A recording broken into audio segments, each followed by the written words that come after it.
Welcome to the Womanhood podcast. We are in person for the first time, and it is so nice to be here. I've just traveled over this morning to Pippa's beautiful, beautiful home.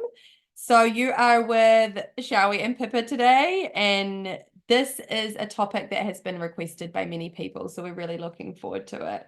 Yeah, it's been something that's been kind of my life as well. So I actually said to Shower this morning, I want to make sure that this podcast episode isn't me having a rant or Mm, dropping into victim mode yeah. because we can really that's kind of a mode we fall into quite easily, isn't it? Like we don't mean to, but I think it's part of the process, isn't it? It's part of the like is there a situation you go through in life where you don't naturally fall into a victim mode? Is Mm. it possible to get to that point? I think so, or potentially it's only a short amount of time that you fall into Yeah. it, but it is part of the process, Yeah. because we have to go through anger and grief, and part of going through the stages of grief is like denial, and anger and Mm. sadness and all those kinds of things. However, the more work you do, right, the less you Mm. stay in it. Yeah. Yeah. Amazing. The healing's like Mm. not quicker, but it's you take what you need from the Yeah. from the process. Yeah. So the topic Mm. today is navigating friendship loss, Yeah. which I think is a really powerful topic that needs to be spoken about more because we're always talking about heartbreak and we're Yeah. losing partners and we're all Mm. going through divorce, which is something that we can talk about in the future. But I think Mhm. friendship loss is something that I think women especially Mhm. find men just kind of like shake it off and men just go, oh, whatever. Mm. Like Chris and I spoke about this the other day. Like men just don't have this, women just take things Mm. really, Well, it's also, if you look at it, biologically, and the way that if we go right back to tribal days, mm, is that our men were out there actually a lot of the time by themselves, mm, hunting and, collecting, whereas we were so much in community, and so again, that part of us comes in of if I don't have this person, then there's a threat to my survival, and I'm not part of the yeah, community, and maybe I'm not going to survive because I'm not part of this emotional connection and this emotional stability with people. I think that's just triggered a lot more in us than it is men. yeah, So much of our connection time is through emotional space, and that takes time to cultivate. mm, And if you think about your deepest friendships, yes, often there's like a spark or a yeah, click, right? However, you invest time and energy and care into it. And so when that goes, it's like almost as if this grieving for the amount of time and energy you put into it. Whereas I think for a lot of our men, it's through like physical things they're doing together, it's through shared hobbies, and not mm. to say that there's not emotional connection, but it's just a completely different version of it. Yeah. And I think for me, what's coming up is the ancestral trauma with Yeah, the witch trials. absolutely. Like how many of the women had to literally give up friends' names Yeah. because they were, threatened that they're going to kill the Yeah. family. Yeah. So this distrust came with women, and I Hmm. remember like Chris said this sometimes when he sees it online. He goes, "God, women can be really horrible to each other," Yeah. and I've always had that. I've never been horrible to someone. Mm. I can't. I just can't. I can't even hurt a fly. Like Mm. it's just. I, I've always had this like you see it like when you watch Mean Girls, like the movie Mean Girls, and you're like, oh God, we've all been through that. I think it's the archetypes, isn't it? As we move through Mhm. womanhood, like we Mhm. move through these different archetypes and these different stages of our life. And I think, like you said, we are trying to fit in, aren't we, as a Mhm. teenager? Like you think about teenage years and we're in high Oof. school, like Ha. you're like trying to fit in the tribe and Yeah. trying to find your place, trying to Mhm. find where you belong. You get the girls who are like, well, I want you in my tribe, but I don't want you. That rejection starts to come in. And also the hormonal part of it, Yeah. and the fact that a lot of us during that period of time were going through massive states of depression, so suicidal ideation. A lot of it came to the surface during that period of time of teenage years, because what happens during the teenage years is that you're in deep grief for childhood. Mm, And teenagers aren't taught to grieve for childhood. And what does loss of identity feel like to the nervous system? It feels like death. mm, And so that's why we have such high rates of one of the reasons we have such high rates for suicide around the period of teenage years and early adulthood is because we don't have the rites of passage, mm. and we're not taught how to grieve for those years. And so mixed into the friendships is like massive unprocessed grief. So there's Yeah. anger and there's sadness. And of course it comes out and it bangs into each other. And I think back to that period of time, like I was the one that that was on the other side of bullying behavior. And I also was a person that displayed bullying behavior. You know, I don't put labels on things. That's why I'm being really careful on the behavior, not the person. But 100%, because, you know, a lot of what I was going through was a really hurt, traumatized young woman who had suppressed memories of abuse, who was confused about her identity, you know, who was grieving all different sorts of things. And so when I felt like I didn't belong, you know, I was a gifted student and there was a lot of pressure on that, but I was the gifted student who also like smoke and drink and had sex on the weekend. So I didn't fit in anywhere, you know, and so all of that, it bangs into each other because we're trying to work out what it is to be a person in the world. And, you know, who are our closest people during that period of time? It's not our family, it's our friends. Our friends are our family, right? During that period of time. And so it's the people that we care about the most. And we're also testing, just like a child does a parent. If I show you the most disgusting parts of myself that I have so much shame over, you're just going to leave me anyway. Yeah. So what do? We display the most disgusting parts of ourselves. Sometimes, not all of us, but you can see how the behaviors play out to see if they'll still stay around. You know, and it's a really unfair situation because it's teenagers too. I know. So they don't know, you know, and I know for a lot of my friends during that period of time, it was a lot of that stuff coming out to the surface and hurting things, you know, and the unworthy things when it came to boys and, you know, sex and all of those things played out because we were trying to work out if we were going to love each other unconditionally. And some of those friendships do stay that way and some of them don't, you know, and to no fault of anyone's, except for the fact that we were underutilized in terms of tools that we could use, which is why it's so important to educate our young people right now. That's what I was about to say when you were talking, like when you get to teenage years, you don't have the capacity to be self-aware of like, oh, my childhood was abusive or my childhood was great. You have all these, like, just to elaborate on what we spoke about the other week was like, I grew up with wealthy parents. So I was like, not the odd one out, but I was the one that you know, I was kind different. And I was kind of like the one that had, you know, friends. I used to think I was being used a lot of the time. Like I always felt that used energy, like I just feel used all the time. Bringing back to that, like I was too much. I was too loud, too kind, too soft. But in that softness and in that kindness, I've attracted the right people now. But I think when you're a teenager, you think you've got it all sorted out. No. You think you think you're like so clever. No. And like really, like you said, really you are looking for people to just go, hey, I see you. I see you. I love you. And you're like, and then you're just like, oh, this makes me feel so good. I've got these friends in my life. And but then you do move through stages, don't you? Like I was very mature when I was younger. Like I had a more mature energy about me being an old soul and things just I would think differently. But I remember like I used to show off because I wanted to be the cool one. So because I was more mature, I was the one that we used to get served for alcohol.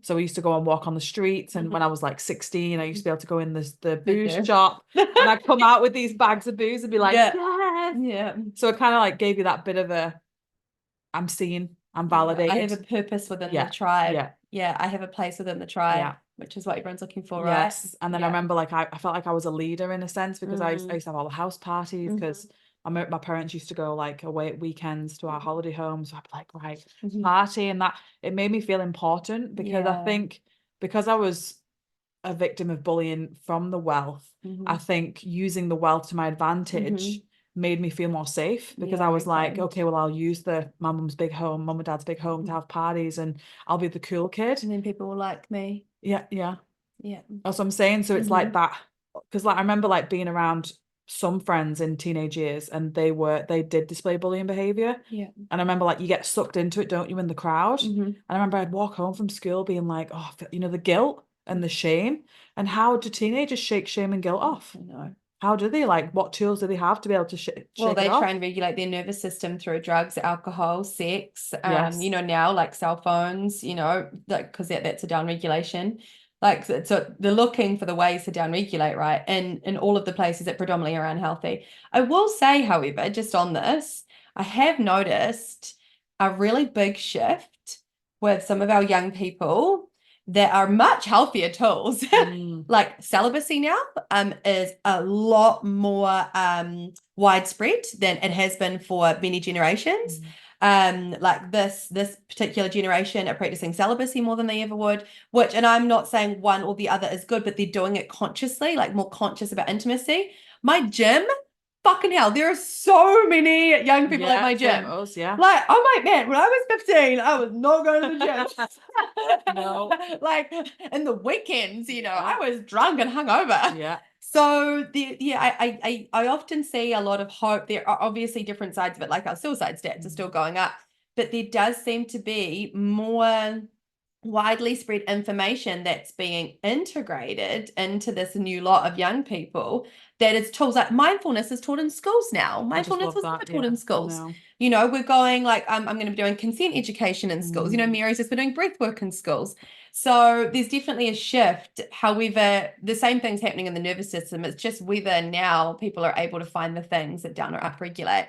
Whereas we didn't know. We had no tools, you know. So my teacher who's teaching my qualification, she set up a company called the Wellbeing Company, and it's a franchise. And basically she wants us to go into like workplaces, schools, like government, like wherever we can, hospitals, doctors, and Yeah. teach them to be trauma informed, because it's 100%. like Yeah. a workshop can be like, hey, you know, if that kid comes into school today Mhm. and they're quiet, they're being a good kid, they Mhm. might be in a freeze response, you know, because teachers Absolutely. need to know that stuff. Yeah. And I think it's like you said, when you go into these schools, they come out of school, like here it's 18, in the UK it's 16, with like hardly any life skills. No. Like, you got to pay bills now, you got to go Yeah. get a car, you got all this money's going to come out your bank. Also, you need social and emotional intelligence Yes. in order to live in a flat with people, in order to be in a space with colleagues. So the fact that they're going to schools now, I think when they're going in the right direction, aren't we? Yeah, 100%. When I was in school, it was just kind of like, you're going to learn. Look, Yeah, like, literally, I remember leaving high school and getting out into the world, like going to uni and being like, oh shit, I don't know how to do anything. You know, I didn't know how to look after my car. or my bedroom. Yeah, or my bedroom. Like I knew how to do some housework. I didn't know how to have communication skills living in a flat with three other people. You know, I didn't know how to balance my finances. You didn't know any of that stuff. Let alone emotional, mental well-being. I came out of high school with severe PTSD. Yeah. I didn't even know until like 8 years later. Yeah. You know, so yeah, it's just, yeah, I feel like there's hope. I'm really excited Yeah. about the shifts that we're making. So that's kind of like those younger years, right? That we've all experienced. Oh, so say we had a teenager listening, which I hope we Yeah. do. Yeah. Okay, because like you think about parent dynamic to a child. Yeah. Like I remember when I used to ask my mum for advice, I wouldn't really take it because I'd be like, oh, you don't listen to your parents, you don't listen to your caregivers, you don't really want to listen to your older peers. Yeah. But go. Okay, I have actually heard a really interesting fact around that exact thing you were just mentioning. So there are studies done around that period of time. It's often around like first bleed, but for all teenagers, not non-dependent on gender, 14, 15-ish. There is actually a biological reason that often children want to move away from the safety and comfort of their parents and into other places. And it is because in tribal days, when it came to the time of procreating, you wanted to move away from your village so that you weren't then making babies of people that you were related to. So you left the village to go out into the world and like started abandoning it and like letting go of it, so that you'd go into other villages so that you could meet new people, and so you weren't interbreeding essentially. Yeah. Like, and so it totally makes sense. And when you look at it from that, you're like, it's really nice as a parent. I have a preteen, so really nice as a parent to be like, there's just some biological things happening. She still loves me. Like, we are actually really close. But in those moments where I'm like, she really doesn't like me right now. Yeah, like I wonder if that's why when you get to like that age, you want to run away. Like exactly, you want to run away and you want to push against it, and you want to be like, I'm my own person outside of that. There's also those stages of letting go of childhood, and your parents are associated with childhood, so there's behaviors. So there's and finding yourself and being your independence. But there's actually that thing that comes in of, I need to leave this place here because I'm coming into a place where procreation is going to be happening as the next stage of life. Yes, I have to move away. It's also like it's flying the nest, isn't it? Because you that's what your parents teach you to a certain age, and then you want to fly the nest. Yeah. Like I was always that type of like, for me, we're going to go kind of off topic now, but moving to New Zealand was me fully flying the nest because I Yeah. worked for my dad for 10 years. So like Mhm. I was at mum and dad's house like Oh, constantly. yeah, wow. My childhood home, I'm there every Yeah. day working 9 to 5 with my dad and my mum was Mhm. there. Mhm. So I felt like when I moved to New Zealand, like I'm flying the nest, but I'm moving like to the Mhm. opposite end of the world. Mhm. Like, Mhm. but I think when it came to teenage years, if there's a Mhm. teenager listening now and they're Yeah. going through friendship breakup, which what compared to now, compared to being a teenager, Yeah. compared to being like say early 20s, Yeah. the difference is massive for me. Massive. Because Yeah. when you're a teenager, God, it's like It's your whole your world. world ended. Yeah. I remember like having two best friends in high school and they didn't really get along, and it was like I'd fall out with one of them and I'd fall out with the other one. It was Mhm. just, and I remember being in the middle of it all the Mhm. time.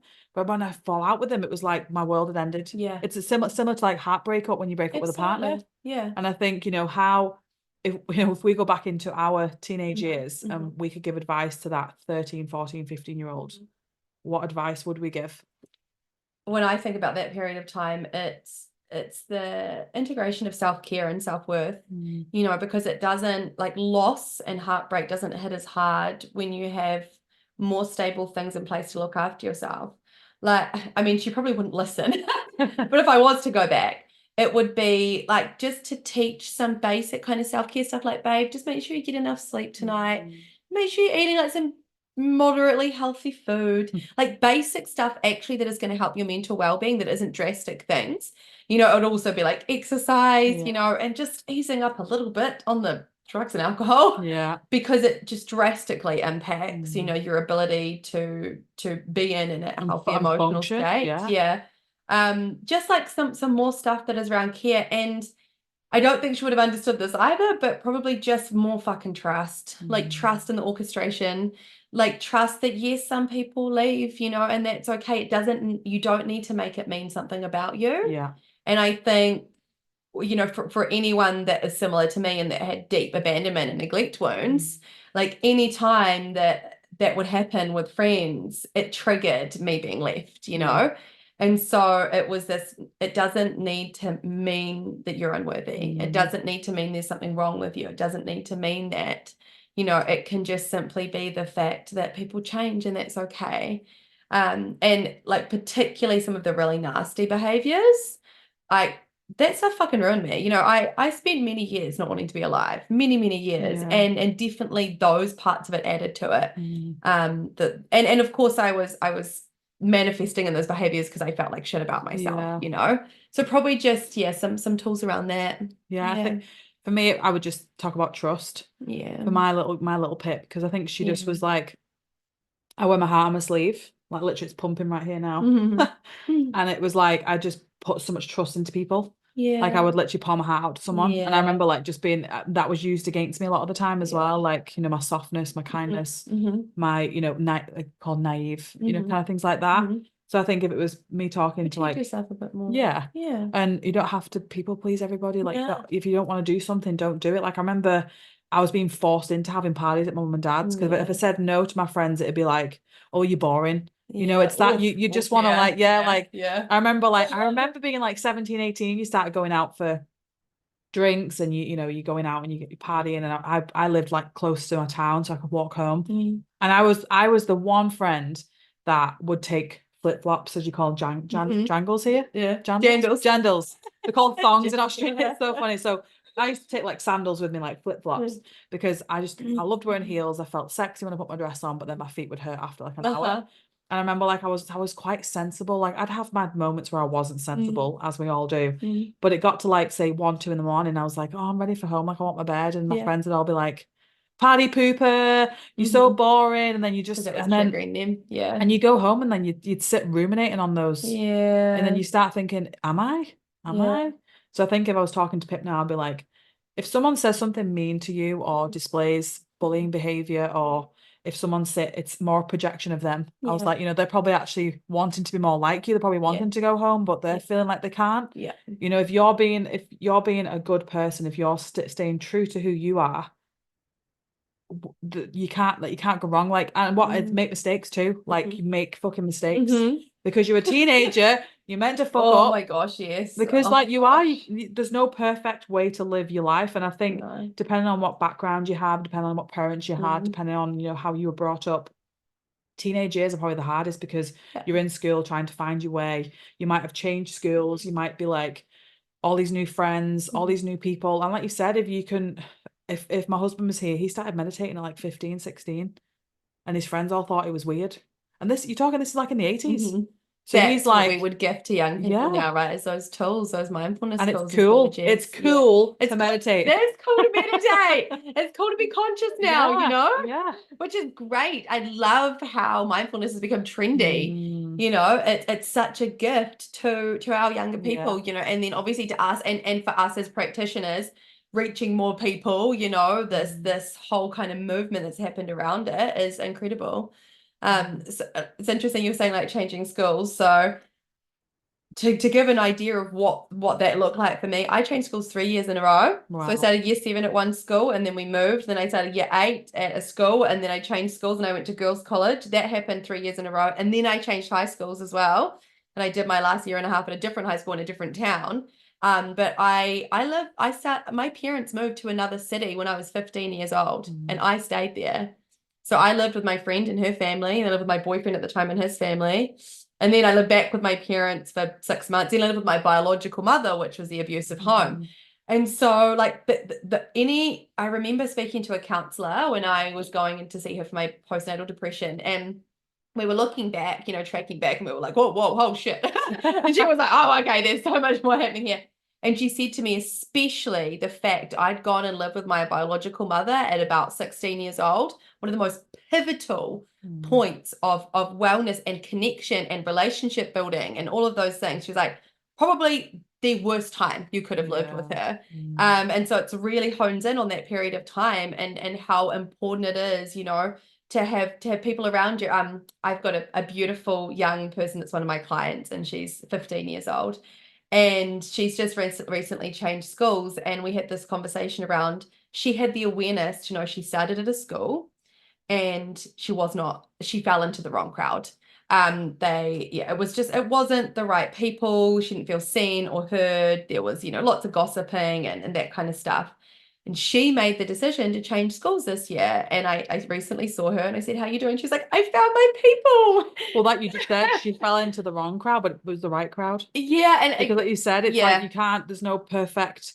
It was a misaligned crowd, Yeah. like for her, you know, which gave her the push. And you know, it was really beautiful just to see this young person go make those choices and her parents support her in it, and to find people, and because it just impacts so much, right, during that period of time. Yeah. Those years, like I said, you're gonna make mistakes, but it's defining now. Yeah. Like I always say to Chris, like if I'd not gone through all those things as teenager, you know, late teen and then early 20s. I just remember I don't know if you relate to this, Showie, or anyone listening, like I always found it hard to, and I still do to a degree, to stick up for myself because I don't want to sticking up for myself. I learned as a young age was being mean. So to stick, because if, for example, a lot of my friends were very outspoken, they were very like, I'm not putting up with this shit. You know, they were very like outspoken about how they would stick up for themselves. So it was always kind of a mean demeanor for me. So I was like, how do you stick up for yourself in a loving, compassionate way? And that's still something I'm learning now, because for me, it was easy to say nothing than portray being mean, because I didn't want to come across that way. Because what would it mean about you if you were displaying behaviors that you categorized as mean? What were you making that mean about you as a person? I'm a bitch. Yeah, I'm a bitch. Yeah. Because I remember like some of my good friends would say, why'd you hang around with her? She's horrible to you. Yeah. Just yesterday, I was in the kitchen with Chris and I was saying, we're going to talk about this topic tomorrow. And it's funny because every time Showie and I pick a topic, memories flash in my head. I remember like, this isn't to call my old friend out, because, you know, she's on her own path and I send her so much love. Like I really do. I remember being in the sports field or the sports center in school. And I remember like, I was a bit of a tomboy growing up. So going in with the girly crowd, wearing makeup and stuff was new for me. I remember we used to go to this makeup store in my town, and any of my friends listening, you'll laugh because it was just the makeup store that was horrendous. And I used to buy this pot of foundation, and it had a sponge, and it was like orange. You talk like orange, and I used to put it on. It was like we weren't allowed to wear makeup in our high school. And I remember my friend at the time, she would like in front of all the girls, she'd go, "Oh my God, Pip, your makeup's awful. Let me come sort it for you."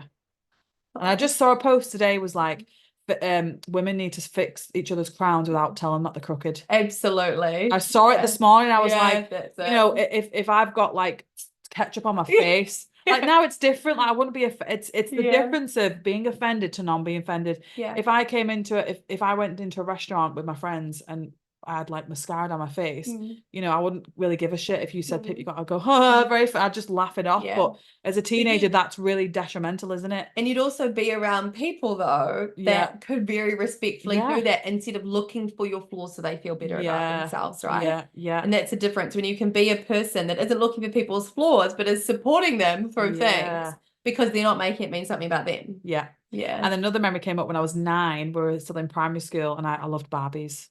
I'm still a Disney fanatic. I'm still a little girl at heart. Like I've got teddies on my bed. Like I love that like little girl in me. And I remember one of my best friends in school at the time, she was a different friend. She came, we had a play date at my house. I used to love my friends coming around to my house. I used to love making like having dinner with them and sleepovers. And we'd get the Barbies out, we'd make our Barbie things. I remember the next day we were in school and she like just called me out on the playground, said, ha ha, Pippa plays with Barbies. And I was like, and I didn't say, well, so do you. I just shut down. Yeah. And I think that's kind of like freeze response for me. Like, you know, fighting for me is like, that's being aggressive for me. Like it's that. So I think it's interesting how when you start to learn, become more self-aware now is how I responded to those things, you know, because I could never sticking up for myself now in a way. I'm like, you've got to differentiate between, like, I asked you a question the other day, like, do I question something or do I not? Yeah. You got to be in that space of, you know, okay, well, if I question it, it's like giving yourself time, isn't it? Yeah. When you're a teenager, you rush everything, don't you? Yeah. Like you want to fix things, you want to like solve everything. And I think now you give yourself space to be like, okay, if I choose this path, what's that look like? If I choose this path, what does that look like? And you give yourself more grace and compassion through it. Yeah. So I think teenage years, like, are some of the hardest years when you come to like fitting in, friends, feeling belonging, trying to find your sense of identity. Like who am I? And who am I? Is do I enjoy this? And is this like, and then you leave high school and you move to like maybe college, or you don't, you go get a job, then you've been slammed into this real world. And you're like, okay, well, I've got a little bit of life skills because your parents may have taught you. Some parents may have not taught you nothing. And then you're like, kind of like, then you're having sex and you're getting boyfriends and you're falling in love and you're getting your heart broke. And there's all this stuff, isn't there, being thrown at you? And like, you think, Jesus Christ. You know, one thing I shared the other day with that transition from like high school into post high school, I mentor a 15-year-old and I've been mentoring her since she was 11. Oh, We've gone through this incredible journey together, and she is different to the majority of people that she's at high school with in so many ways, which I love. And you know, she has some bullying that comes towards her and everything, and one of the things I said to her is like, okay, babe, now I don't know how much you're gonna like fully hear this right now, but I just want to let you know those hierarchies that exist in high school, and you know the niches and the cool people and the popular people. I said, just so you know, none of that translates into the real world. No. Like as soon as you leave high school and everyone is out in the world, all those niches, all the cool people, all the things disappear. And I said, you know, more likely than not, it'll be the kids that were like labeled as like the nerds. They'll become the bosses of the jocks. Yeah, I know. You know, it's like it doesn't translate. And you know, it's about finding your people that you can you can transition into life with, but also you're going to meet new people. You're going to find out more about yourself, and that hierarchy, which is so fucking bizarre that exists in those places. It's not what it's like. No. You know, and I was sitting with my like group of friends the other day, and we were talking about it, and we were all from really different kind of cliques within the school framework. You know, you had like, I was super academic, but also not, but really into drama, you know, and arts. I was super arts and drama, you know, towards the end. And then someone was like super sports. And then we had someone who was like the head girl, you know, and it was all these different dynamics that come in. And then others like, I was just a fucking misfit, you know, and then of course we find each other because those things we think define us during that period of time are not the things that end up being the defining parts of who we are. That they're still part of us, but they're not the only part of us. You know, I think that's a really nice thing that we can gift our young people, our kids, you know, young people we're around as well, is this reality, like you're in it right now, Mm. and absolutely it is real and it is true, and there'll be a period of time where this whole framework does not exist. Yeah, and I think if you go back, imagine if you were to walk through your school right now as it was when you were like 14, the level of self-awareness you've got around like other students in like your like, what's the home life like? Totally. Are they happy? Like, do they feel safe? Are they coming to school to project out because they're in pain? Even the teachers, are the teachers safe? Like, you just go to school like it's like a Groundhog Day for me. It's like school, home, school, home, school, home, and then you're going through all these different changes. Like you said, as a woman, you start in your period. You got all these psychological changes happening in your body, and you're like, then you start having sex, and you start having. And then, but the thing is, as I got older, I had a set of friends that were with me from kind of school up until about 25, where I just was like, I can't do this anymore. I just didn't feel myself around them. And when you become more self-aware, you've got to ask yourselves those questions. Does this circle of girls or males, whoever, like, does this friend, does this one person, do they bring joy to my life? Yeah. Or do they bring upset and discomfort, toxic or negativity? Like, and that isn't to say that's who they are to the core. That's just to say where we're at right now. I need to step away from this. I just said to you today, like, just because you've had a friendship loss, like we think it's the end of the world, like you said, that ingrained in us, like, oh, I'm never going to speak to them again. That's it. Now it's done. They might be going through something that's like, I just had a friend unfollow me last week, and no warning. I didn't even know until I actually looked myself. And I thought to myself, okay, well, let's just look at this in a compassionate way.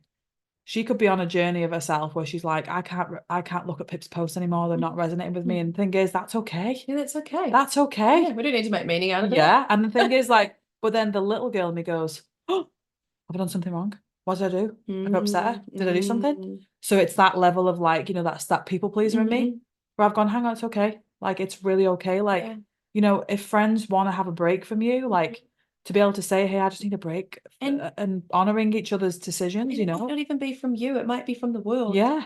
It might be that someone is like, right now, I do not have the capacity to see anyone, to be around anyone. And it's so self-obsessive for us to think that is about us. Yeah. Yeah. It's always about a decision that they're making for themselves, about getting their needs met, about their capacity. And so instead of like, what about, instead of that and allowing that to come through, what have I done? You can let that be there. But more of a, what can I do right now, that will serve me and also support them in a way that feels really aligned. And it might not be any contact. It might be just like sending them some love and, wishing them well. Not even physical contact, like it's just in meditation, just send them some love. Exactly. Yeah. Or it will be, or if it's someone is really struggling, like reach out. Yeah. Be like, hey, I'm just checking in, you're all good. Make sure you're okay. Because that's something that if we get past it being about us, we need that to happen more. Yeah. Like, are you okay? Like, I've got a friend that she's kind of got a little bit MIA. But and myself and another one of our friends were like, have you seen her recently? And we've seen her around, but I'm just making the effort. And she's like, I've really been in this inward period of time. As well, these voice messages, love you, thinking of you. I don't take it personally. Not once have I done it. I was like, have I done anything? I was like, well, I know I haven't done anything. Is she okay? Yeah. And it's so do the things, but don't take it personally. It doesn't help you in any way unless there has been an altercation that you need to reflect on. Yeah. Like, unless there has been behavior that you need to take accountability for, then fuck yes, do some reflection, own your shit, and do what you need to do to make amends, because unattached to the outcome, it's the right thing to do as a human, whether or not the friendship stays together. Own your shit. Yes, call yourself out on your shit. That shows humility. It shows honesty. It shows compassion. And it actually says, like, I'm a fucking human. Absolutely. Like you just said before we pressed record this morning, like Chow and I do a lot of work on ourselves, and like I admitted last week that I have all these tools and sometimes I don't use them because I want to rush that process. Because my bowel issues, I want to rush the process of it's unpainful, it's uncomfortable, quick. When I'm gone, no, just slow down. But I remember one of my friends, she's a therapist out of the UK, and she said something so potent and powerful the other week. She said, Chris and I have just lost a couple friendship, that we're just on different kind of paths to them. And she said, do you not think sometimes as well you are in a really good conscious marriage with Chris? You have your ups and downs, but you have this great, you come back together, you work on things, you're very honest and open with each other. When someone's in a marriage that doesn't have that and they're going through really hard things, The seeing challenge. your marriage can be really hard for them. And then it clicked. So when that was happening to me with fertility issues, Yeah. I couldn't go to baby showers. I couldn't, I just seeing people get pregnant, seeing people with babies. I was like, I followed this fertility woman online and she said, it's okay to say no to go to baby showers because right now I'm going through fertility issues. It's okay to say, hey, your marriage is really triggering for me right now because my marriage is shit. Yeah. So like that, I've got goosebumps everywhere. And she made me realize, oh fuck, like it's sometimes it isn't about it. And that doesn't mean to say, oh, well, you're perfect. Fuck you. That's to be like, hey, I'm going through some shit right now. Even if it's like a friend, like need some space and it's okay. From a single friend to a friend, like, you and I are working and healing ourselves, and some friends aren't there yet, and they might be triggered because like they want to catch up with us and they want to be like, I want to be like Chow and Pip, or I want to be like my friend who's doing XYZ. It's like, just stop, pause, and be like, where am I right now? Can I reach out to that friend and say, hey, because I love when someone reach out to me and say, Pip, I love you. And this post triggered me, and I'm like, what was coming up for you? Like, if you feel comfortable sharing it, like I'm here for it. 10 years ago, I'd be like, oh my God, triggered her. Fuck. What have I done? I can't post that anymore. It's like, but this the whole point about being real and authentic. Absolutely. If I'm gonna stand there and speak about some certain topic and that's offending someone, that is not me. Yeah. That's obviously I'm not gonna sit there and be like, talk about something that is offensive to like critical reflection. Critical reflection on like, what I'm going to is my say. communication effective? Am I saying this in a way that is all encompassing? Yes. Okay, we're good. Yeah. I have the same thing with I've had many women that are friends, have become friends, that have said to me, like, you triggered the fuck out of me when I met you. You brought all my shit to the surface, and honestly I was super resistant to even being around you or seeing you on social media or being in your space. And then they're like, and then I sat with it and I realized it was this and this and this and this, and now I fucking love you. And you know what, whenever that conversation comes to me, I'm like, oh my gosh, I'm so proud of you. Thank you so much for coming to me with this. Like when I used to do Shibari, I used to have quite a few people that were on the social media space that would come to me and be like, fuck, it's really triggering me watching some of your Shibari videos. And it's bringing up all these things to me. Are you safe? Are you okay? And ask me questions, and then would ask me about it, which was so great. And we'd come into these conversations of let's learn about one another's perspectives, but come into it from a place of two people wanting to know more about each other, not two people struggling to see the other person's point of view, staying in their triggers, staying in their trauma responses. And now it's that perfect quote, right, of, you're either going to trigger or inspire, and that's not your responsibility. But what is being open to the conversations, because that sets such a great foundation for friendship. I know, exactly, because it's the honesty and the rawness. And those are the people that, a lot of those people that initially have those interactions with me they're the ones that will come to me with all their fucking deep shit, because they're like, I can trust you because you show up authentically, and you stick to your word and you don't bullshit. And it's that thing, right, of the people that are willing to be in your space, with the things that you love and the way you express, they'll be there even through the discomforts of it, and it's trusting that, right? So I had a great friend of mine, because something you just said brought this up. We were having this amazing conversation last night. So she's been a friend of mine since I was 18. We used to live together. And we were talking about some of her friendship breakups. Like she lost like two of her closest friends, and I would be the other one that she's had for a long period of time. But we had about a year and a half, 2 years where it was virtually no contact, which was triggered by something that had come up for her, and she wasn't there for me when I needed it, and didn't communicate around it, and didn't go about it the right way at all during a period of time that was one of the most hardest periods of time of my life, which she didn't know. We were talking about it, and it was so great. And and something that she said that I love her for is, it's like, if anything ever happens, I will go and I will own my shit, and I will apologize deeply, but I'll only do it once.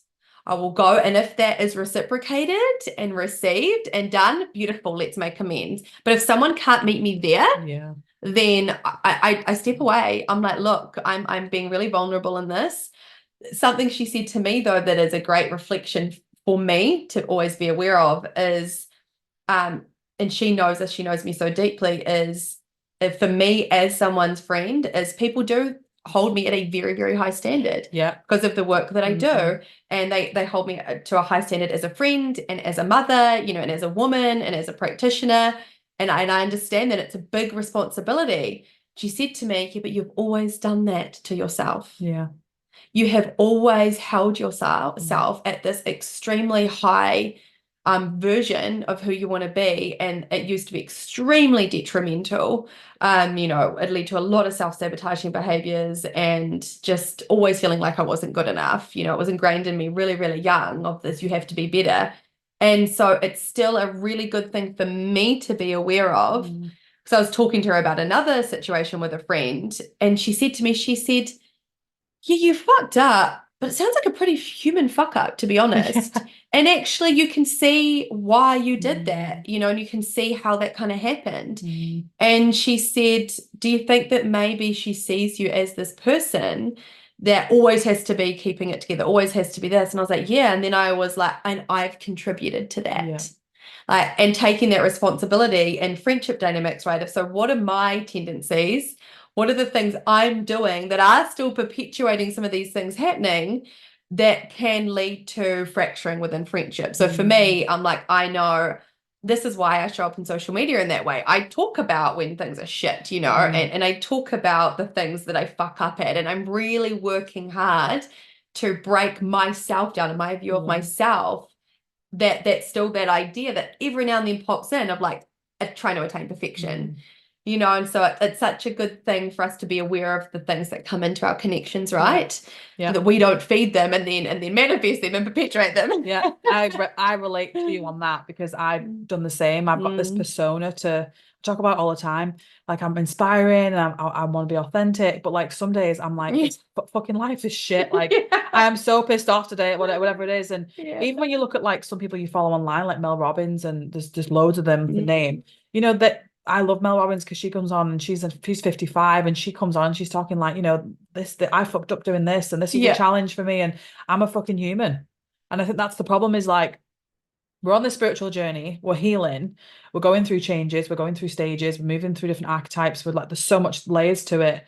We put ourselves on pedestals because we're like, I need to have my shit together for everybody else that I'm helping. Now, hang on a minute. If I don't talk about something that was really, you know, upsetting for me, like a friendship loss, a divorce, losing a child, a miscarriage, you know, the challenging things, people don't then go, oh God, I relate to Pip. Absolutely. I relate to Showy. Yeah. Like how many friends, like people I know across the world, that when I shared my miscarriage last year, reached out to me and said, I went through one of those, and they could never speak about it. And I was like, I want to stop this whole like this shame of, I don't want to share that because I'm scared to be shamed. It's like shame of the human experience. But then what you said, when stories are told in safe places, shame dies. So it's like, that's why we share these shitty, vulnerable stories, because then people go, oh God, I like we relate then. And that's what happens in tribe. We go, think about what they used to do in the old days. They had the talking stick, because I love ancient stuff. They had a talking stick and they go, here you go.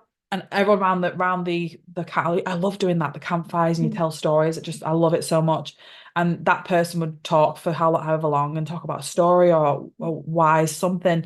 And it was that talking stick was for them. Yeah. Then it would get passed on and people just sat with no judgment. That's one thing I always wanted to create for friends, for people in my life, for clients, is to not feel judged. Yeah. We're being taught in my degree right now. Sometimes they don't want it. They don't want to come to solve something. They want to come to a person to sit down, just listen to them. Yeah. Be the amount of times I've hardly spoken and I've gone, should I have said something? Like not spoke at all, but like, and they've gone, Pip, I really needed that today. Yeah. I really needed someone to just listen to me without even like judging, saying I should do this, should do that. Because we're not here to tell people what to do. We're here to encourage them and help them to see that you are your own healer. So I think with friends, it's just, and when you talk about triggering, like when I first moved to New Zealand, I hired a coach that triggered the fuck out of me. And I told her that. I said, your posts trigger me. I'm like, I want to be where you are. Like, so I want you as my coach. And she said, I fucking love it. Yeah.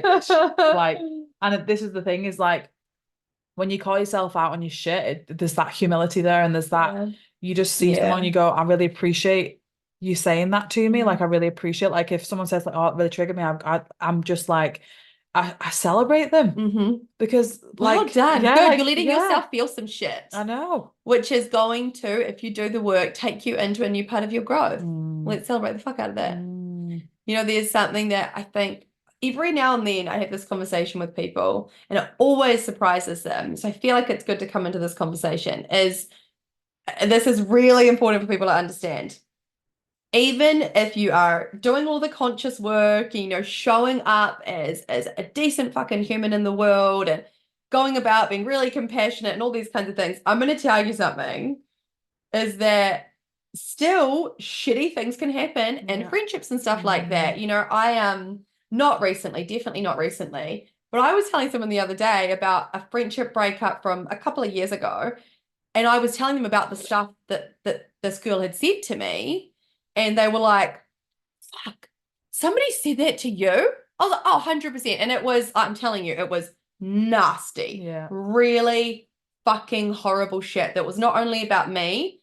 It was, I'm going to say it. I'm going to say the stuff, and I'm not attached to it at all. But just to give people a perspective on just because you do all the work does not mean that you don't have people coming in and doing stuff, but you get more people coming to you when you do. And it just means that you separate from it and you don't attach to it. So this woman, and I'm not going to go into the dynamics of how it kind of all played out and how, and I 100% did not do anything that was misaligned to this friendship breakup, 100%.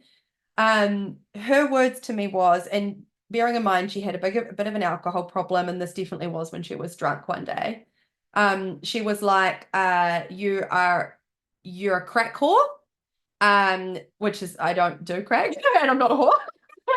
I was like single at the time. So bearing in mind, these words have got nothing to do with anything about me. She said that she was going to report me to child services because of how terrible I was as a mother. Like really nasty as fuck stuff. Yeah, like you know, how I like speaking about my past relationship, speaking about how I was as a friend, like absolute filthy, nasty shit. And this was only like, this was maybe that makes me want to protect you. I'm like 3.5 years ago. Yeah. And like I didn't respond to any of it. I had a phone calling me, leaving nasty voice messages. And I literally did not respond. I was like, I'm not participating in this. I'm not going to be replying to any of your messages. And it was all of her wounds. And even in the space of time that we were in this friendship, she was so triggered by me. It was often really nasty remarks. You know, that subtle stuff that bless, but that some women do. Yeah. And I don't see this kind of behavior in men, so I can't speak into that. Maybe it happens. But comments like, oh, well, you know, we don't all have bodies that bounce back when we have babies. And oh, we can't all be perfect mothers like you. So we haven't all got rich dads like you. Yeah, there's just constant, you know, and what I was reflecting on last night with this beautiful friend of mine, because I was kind of talking to her about this. We were in this theme. And I said to her, what I love now, though, is that I can take responsibility, not for the nasty stuff at the end, but for how I actually even allowed myself to be in that friendship. Yeah. You know, I think back now, I was like, I would not fucking tolerate any of those remarks that were made towards me now. Yeah. I would never tolerate them. No. And I would do it with love, but I would just be like, hey, when you say stuff like that, it actually feels like you're really disrespecting me, you know, and I am feeling quite disheartened and disrespected and dishonored, you know. I would do it in a way that doesn't meet it with that energy. But it was a really kind of nice reflection. But sometimes I say to people like, oh my gosh, yeah, like you do. People are like, are people mean to you? I'm like, yeah, sometimes people do stuff that's not really nice, you know. Chris gets so protective when like people come after me, and he said, why are they coming after you? And I'm like, I don't know, I just want to be a little like, like it's like that wound, I just want to be a good girl. Yeah. I want everyone to like me. Yeah. And how many times in a friendship have you ignored the red flags? Oh yeah. Like what you just said. Much. Like that wasn't very nice. Yeah. Ignore. Yeah. I'll see you again tomorrow. Yeah. Like, and because you want to see the best in people. Yeah, you do. And it's that thing of like, do you know what? It's same as a relationship. Yeah. It's doing a disservice to both of you and the energy of the friendship when you are seeing the perfect version of them that you want them to be, or all of the potential inside of them you want them to be. No, see them for who the fuck they are right now. Yeah. And with love and support them, but only if someone's open to that, only if someone's open to growth. see them for who they are now. It's the only way to truly love them. And then actually make a decision of, okay, so this person right now in their wholeness, is this person aligned with me and my journey? And it's okay if it's a no. It doesn't mean they won't come back around. Yeah. You know, like this beautiful friend of mine, I fucking love her. There was a whole, big period of time where we were not in each other's lives. And then she did work on herself, I did work on myself, and we came to realize we actually met each other again at a very similar stage and place in our lives. And now we grow, and prosper together and flourish together. But see people for who they are. I know. Yeah. Because it's only gonna end in sadness and grief. Yeah, I had a best friend for years, and I just reached out to her about 2 months ago on social media, and I've not spoke to her for years. And it just the whole friend, it was like a group of us, it just all parted. I just kind of left the friendship group. There was nothing said, there was nothing like, I'm leaving this friendship group. Again, I didn't have bless myself, I didn't have the tools at the time to say, hey, this friendship circle isn't nourishing me, and I'm just gonna give it some space. I just was like, freeze. Just numb it out. Just don't say anything. Just hopefully I'll go in a corner and they won't see me. And I just reached out to her and had a little catch up with her. Like, the last 7-8 years, I've not seen them, and like life seems good for her. And I think there was that element of me. I'm calling myself out of my shit right now. An element of me because was like, has she grown? Has she not? But then I felt myself judging her a little bit because I was like, she could have been really mean to me at times. And part of me was like, is her life good or is her life shit? Because you're like, yeah. So I had a best friend in high school, which I won't go into the details, that she was the two that didn't like each other.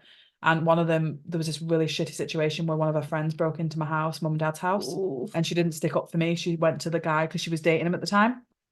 There was a big friendship break there. Yeah. She didn't say sorry. There was no like, that was really shit of me, Pip. And her mum rang my mum and was giving my mum loads of grief, and it was just really traumatic at the time. And I remember like, she was reaching out a couple of times and she'd had some relationship problems, and just that element of me is like, I've always tried to be a good person. I've always seen the good in people. And there was that wounded self being like, is her life good? Is her life shit? Like, I wonder what it's like. Like, because my life's fucking awesome. Like, not that, again, that level of, not from an ego perspective, but from like, I've been really wounded by you in the past.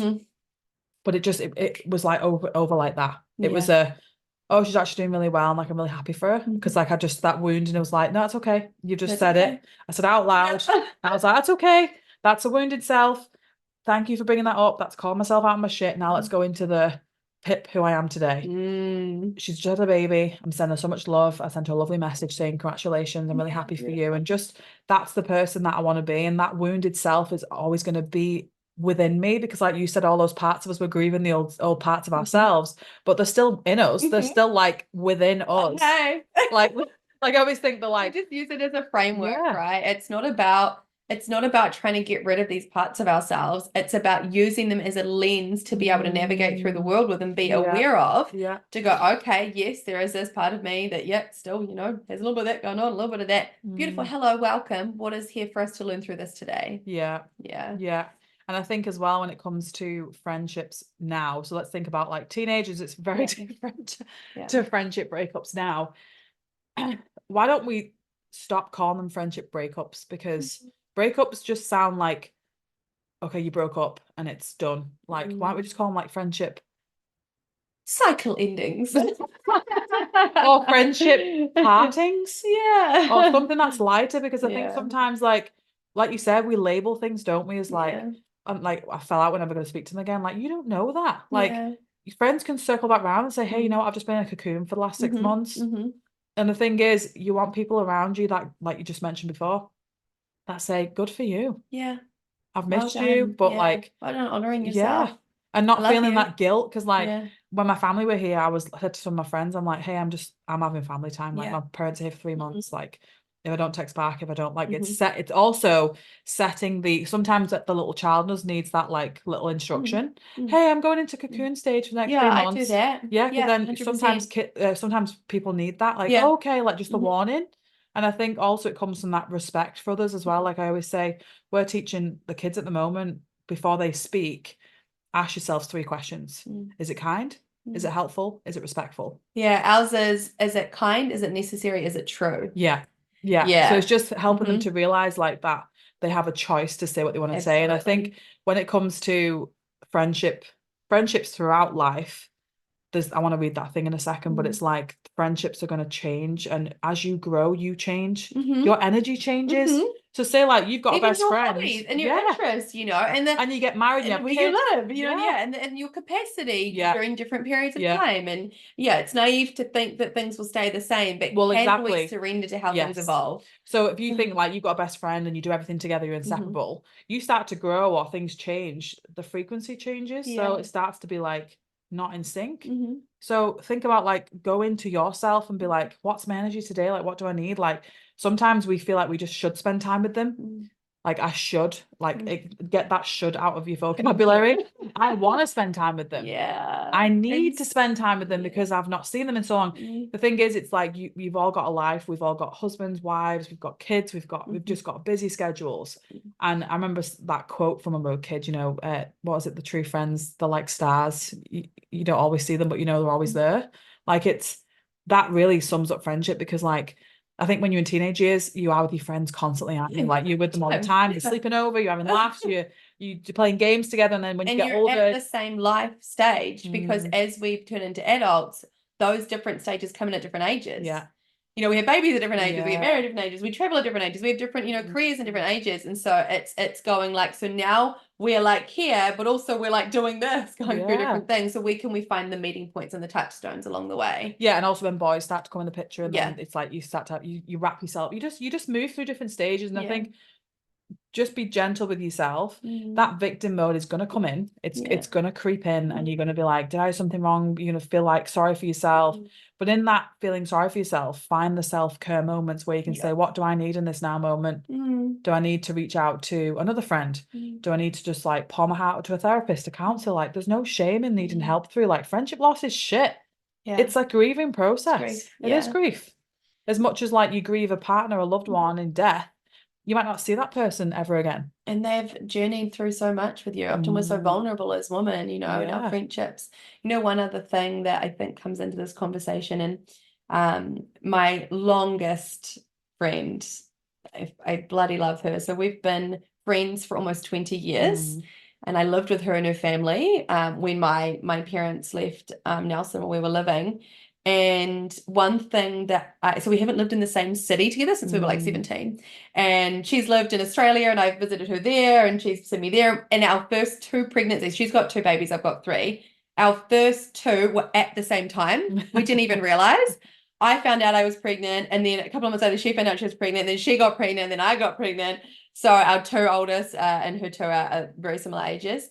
But we've gone through very different things in life. But one thing that has come up for both of us is both of us not feeling like a good enough friend for each other. mm, And we've spoken about it like many times of, and I feel it sometimes and she feels it sometimes. And then we speak into it. And I'm like, sometimes I just feel like, I want to be there for you more or see her more because she doesn't live here and, reach out more. And she says, I feel like that with you, and speaking into it. And then we always come to this place of, I just fucking love you so much. And I'm so grateful. And I remember my last long-term relationship breakup. And it was 2.5 years, and I was on the phone to her, and I remember saying to her, like, I just feel like you're the only person that has ever loved me unconditionally. I said, truly, truly, I feel like you're the only person that knows all of my shadows, all of them. There are some stuff that's happened in my life that only a very select few people know. Went through all the teenage years with me, like the suicidal stages, the self-sabotage, my marriage breakup, my relationship breakup, like all the stuff, my postnatal depression. Like she was there for all of it. And I remember it hitting me so much of, yeah, I feel like the only person that loves me unconditionally and has been there through so much. And then so that's my beautiful friend Nat, and I know that she started listening to the podcast. And Hey, Nat. hey Nat, yeah, we love you. And my friend Danica, Yeah. who is my friend I was with last night, and I do feel like those two women have loved me unconditionally, and even though it's been fucking hard to love me sometimes. Yeah, they still do. You know, like They love all the versions of you. Danica talks about when I was a teenager. So we were like 18, 19, and I was deep in post-traumatic stress disorder, right? And I was drinking and I was having a lot of sex with a lot of different people. And we would go out drinking, go to bars, and I would bring men home. And she would watch this happening and she would struggle so much with it all the time. She would watch me burying myself in drugs and alcohol and sex, trying to fill up this void that I had inside of me. And we talk about it sometimes. She was like, it was so fucking hard. Like, she makes me emotional. Like, it was so hard to watch you, like, not loving yourself. I know, yeah. You know, because she loved you so she much. loved me so much. And you know, and it's funny, even when I met Troy, that's my kid's dad, even when I met him, she said to me, because you know, she saw that we were kind of starting to date, she was like, babe, you know, just be careful, you know, because of this tendency out of not loving myself, you know, and filling that gap. And then she kind of got to know him. She's like, oh, I think you're good. You know, because it was a great relationship. She's protected too. Yeah, like, you know, but I think those people that have journeyed through us in those stages of our lives and have shown up in this love space for us, like, what an incredible gift, you know. And also speaking into those times of being like, it's challenging sometimes being your friend. Do you not think we put a lot of pressure on people to be these amazing friends? Because I just had this quote come in my head, not quote, but like where you said, like, you know, I saw it online, it said about hang around with people who when you're not in a room, they'll protect your name. Yeah. So I'm like, okay, so think about, like, I've got friends, like, you know, I would trust to put you in a room full of people, and if someone slagged me off, you'd be like, oh, no. But the thing is, if a friend does that, it's like it's not the end of the world. Like, okay, there's that betrayal and there's the distrust, but I'm like, we're human, and like people can't function the right way. Like, if there's a group of girls and they're like slagging a girl off and you feel comfortable, you may stay quiet. You don't have to protect them because you might not want to be outspoken. So I'm like, but it's also because that trauma response is being brought online of that here's the village and I don't want to be outside the village. Exactly. So like there's pressure on, we put pressure on people to be like, I don't need someone to protect me in a room that I'm not in there, because you start to have a self-awareness and self-love for yourself that you're like, if someone wants to speak shit about me, I'm not everyone's cup of tea. Yeah. And that's kind of like what I got. I'm at a stage now where I'm like, I'm not everyone's cup of tea. I wanted to be everyone's cup of tea, and I would have changed the sweetness for everybody. I would have been like, how many sugars? 1, 2. Do you want honey? 3 times. So I think I got to a point where I'm like, no, I'm not everyone's cup of tea now. I want to be someone's glass of champagne. Fuck yeah, absolutely. So it's like, the thing is that I'll call it out now online. I'll say, if I don't resonate with you, it's totally fine. Find someone that resonates with you, because when you find those people, you're like, this is awesome, I love her. Like, I'll podcast her. You know, Mel Robbins, I fucking love her. Like, you just find people you think, oh, I love that, and then you find people you think, nah, I don't like that. It's just that's why you've got to be raw and authentic, because then you kind of relate. So I want to end by saying, sit down with yourself and ask yourself, what do you value in a friendship? So like, if you want to call in new friends, if you want to, like, I was doing that in New Zealand when I got here. I was like that fresh fish in a pond. I was like, oh, I'm new in New Zealand and I'm English, and you know, I was trying to find these friends, and I'm like, okay, sit down and write down, what are your values in a friendship? What do you value in a friendship? What are you looking for in a friend? What can you offer as a friend?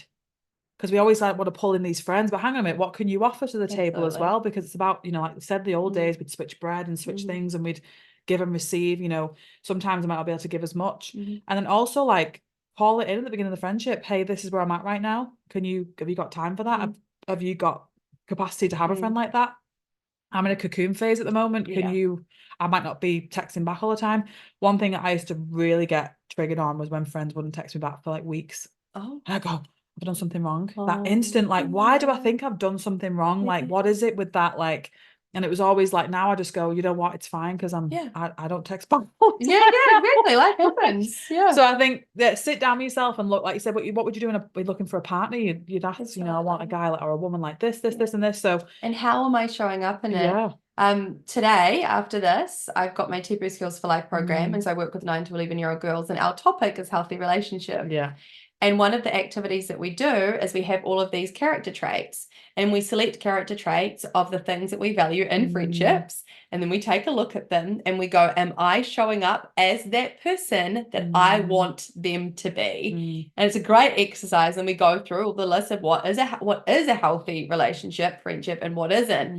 And it's just such a great way to come about it. Am I showing up in that as well and taking accountability? Because if you are, then you can totally detach from it and be like, okay, so whether or not this turns into the friendship I want it to be, I'm showing up in a way that's according to my values. Yeah. And we mentioned earlier about like taking time for yourself, because when I had the friendship breakup last year, I wanted to respond straight away, but I was like, no, I need to give myself time to sit with this and meditate on it. And then I responded in a voice note and just shared how I felt. And I was really proud of myself. My heart was pounding through the whole thing. And I was like, oh God, I don't want to hurt her feelings. But I came across in a loving, compassionate way. I didn't get a response, which is fine. I didn't expect one, but I just felt so, it was like sticking up for myself in a loving, compassionate way. And after it, I was like, oh, that wasn't bitchy at all. That was actually really empowering, because I came across in a loving way. I didn't see anything mean. I was just like, this is how I felt, and this is like what's affected me, and your it just integrity and I felt like really powerful for doing that. So friendship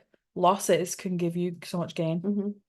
There's one thing, the one like final bit to this that I think I'd love to share. And when you said like the way that people speak about you, massive shout out to my male friends.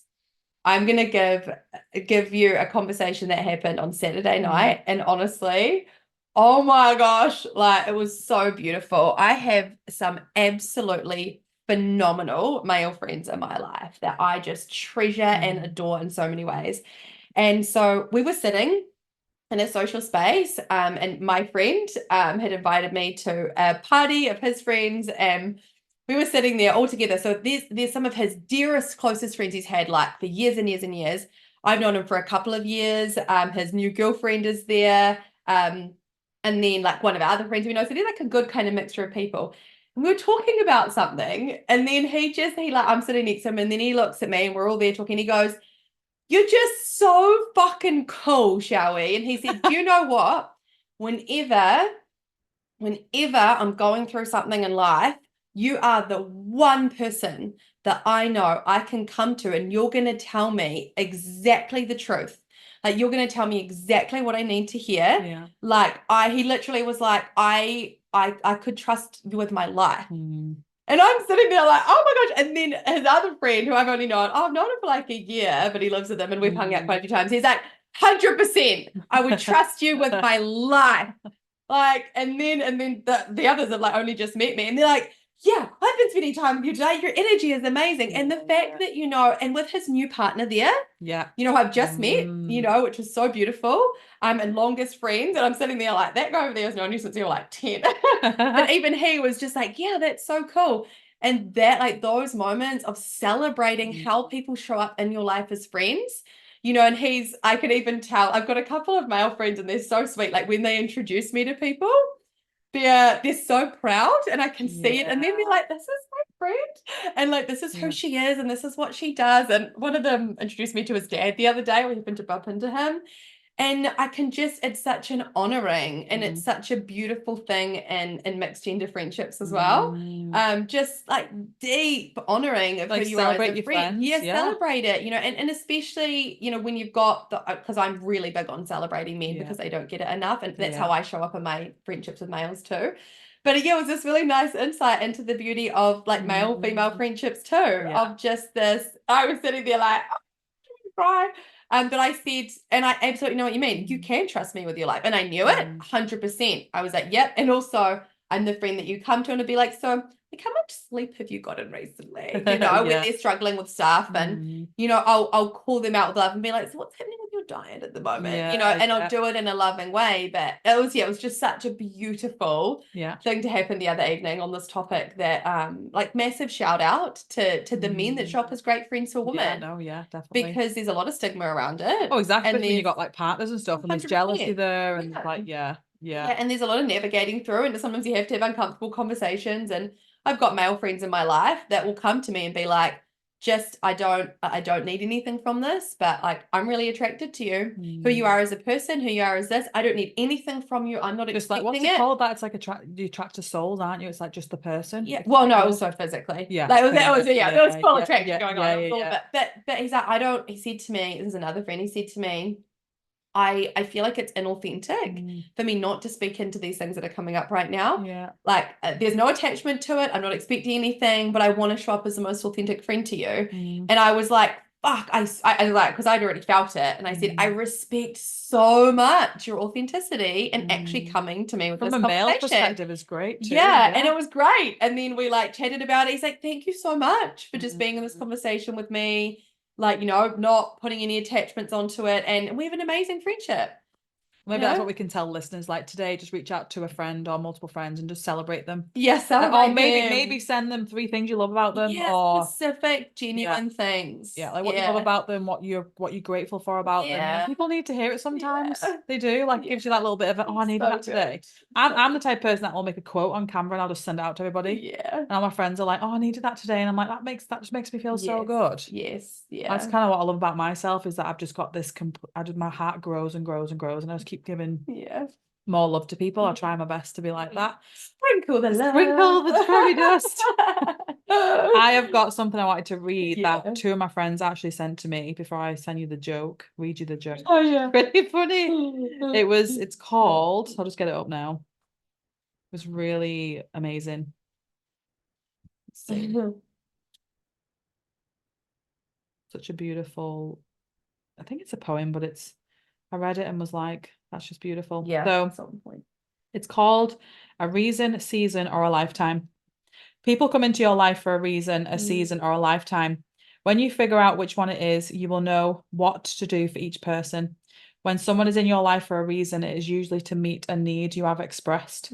They have come to assist you through a difficulty, to provide you with guidance and support, to aid you physically, emotionally, or spiritually. They may seem like a godsend, and they are. They are there for the reason you need them to be. Then, without any wrongdoing on your part or an inconvenient time, this person will say or do something to bring the relationship to an end. Sometimes they die, sometimes they walk away, sometimes they act up and force you to take a stand. What we must realize is that our need has been met, our desire fulfilled, their work is done. The prayer you sent up has been answered, and now it is time to move on. People come into your life for a season, because your turn has come to share, grow, or learn. They bring you an experience of peace or make you laugh. They may teach you something you have never done.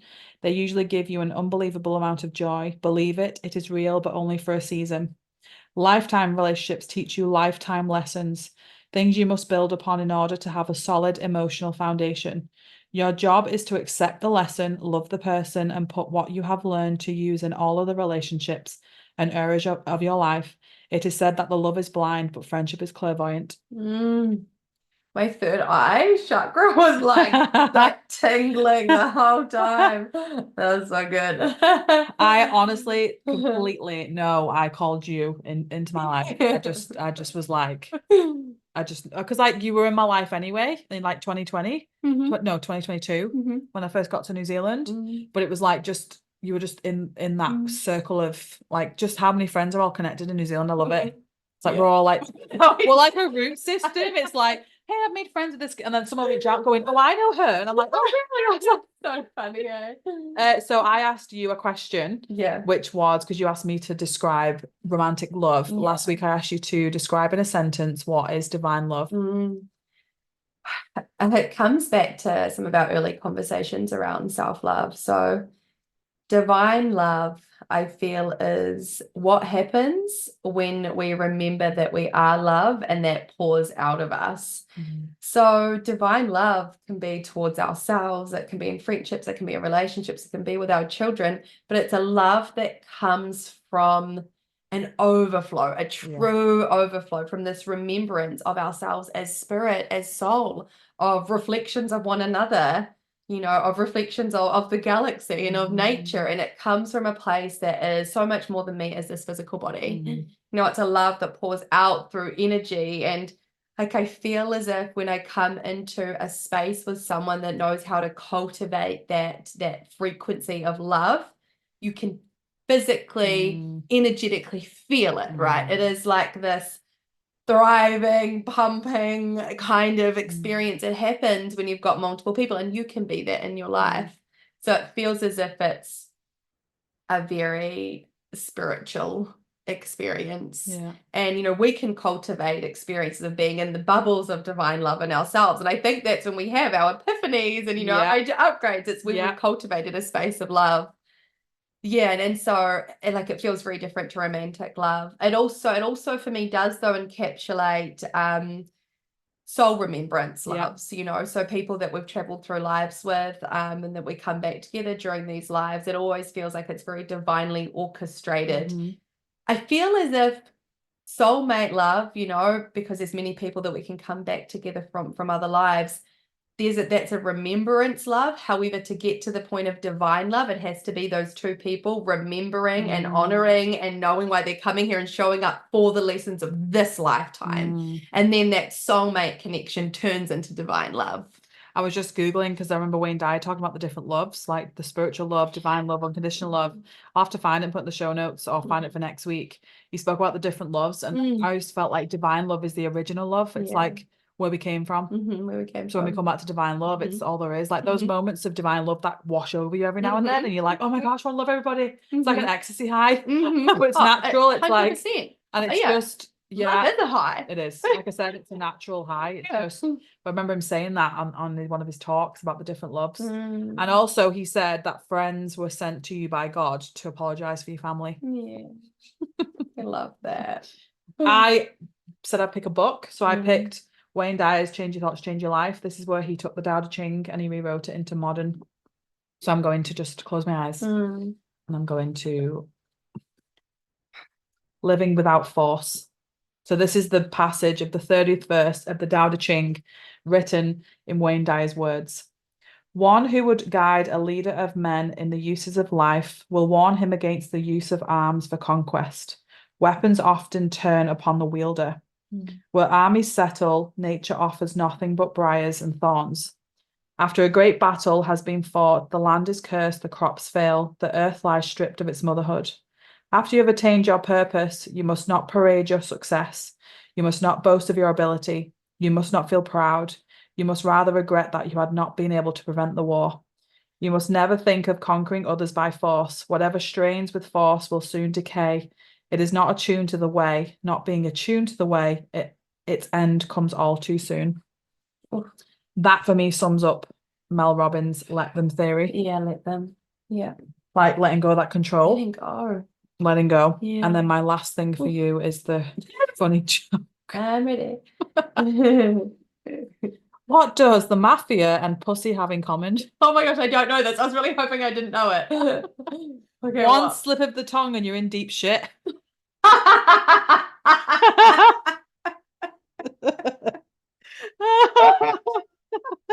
What does the mafia and the pussy have in common? One slip of the tongue and you're in deep shit. It's so true. It's so true. It's like we've got this like theme going of like dirty sex. Well, I mean, of course. You set the tone for that one. I set the tone.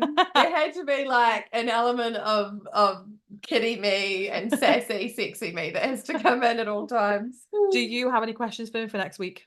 Yeah, okay, let me feel into. Okay, this is on theme. And I know we touched on it, but not in relation to friendships. If you could go back to teenage you and have a conversation with her, what would you say with her? Okay.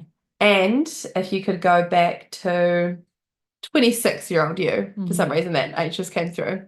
So teenage at any age and 26-year-old you. 26 was massive for me. Okay, but that's why it came through. Yeah. Like 26. Yeah, okay, huge. So yeah. Just this topic's really important, isn't it? The Yeah. topic just to talk about today. There's so many people who are going through it. It's a topic that is needed because Yeah. every woman on earth has gone through friendship loss, Yeah. is going through friendship loss, and will go through friendship loss. Yeah, absolutely. So we're here for it, and we hope you resonated with our words and our authenticity today. And we're in person, so we need to give a hug to focus. I love you. Oh. We have to hug it out in person. I Yeah. got on video, we're like, virtual hug. Virtual hug, yeah. Which But is great, but not it as the is. same. No, it's not. So we really hope you enjoyed, guys. We're just, yeah, this podcast is, we love your reviews. Yeah. Reviews, we're getting so many amazing reviews. Like even my cleaner, she's like, I love your podcast. I was like, oh. So it's just, we're creating something that's needed, and Yeah. that's what it's about, isn't it? It's Yeah. this is needed in different topics. If you got any topics you want us to cover, guys, reach out, because we've got a list, but we can definitely bring some in if you need it at the time. And yeah, we'll be back next week with another episode. Yeah. Love you. Love, love, love, love, love.